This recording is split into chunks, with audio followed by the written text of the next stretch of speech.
আল্লাহ যাকে মাফ করতে চাইবেন তাকে একটা পর্দার আড়ালে নিয়ে যাবেন, জিজ্ঞেস করবেন, এই বান্দা এইসব কাজ করছো? এখন আল্লাহ জিজ্ঞেস করতেছেন, সে তো ভয়তে অস্থির হয়ে যাবে, কেন্দ্রে পাগল হয়ে যাবে, আল্লাহ করে ফেলছি, আবার মাফ করে দাও। আল্লাহ পাক তার জবানের সমস্ত পাপের কথা শুনে সে যখন অনুতপ্ত হয়ে কাঁদতে থাকবে, আল্লাহ বলবেন, যা মাফ করে দিলাম, জান্নাতে চলে যা। এইটা হচ্ছে হিসাব ইয়াসির।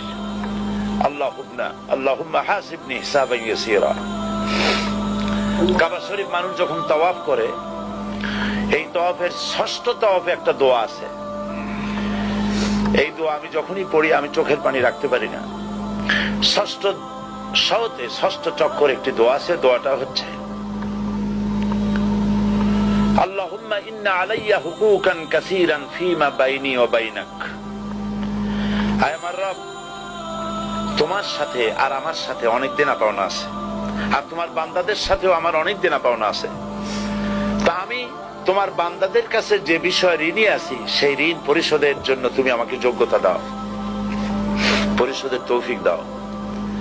আর আমার কাছে তোমার দেনা আছে, তো আমার কাছে তোমার যে দেনা আছে সব দেনা তুমি শোধ করে দিয়েছো।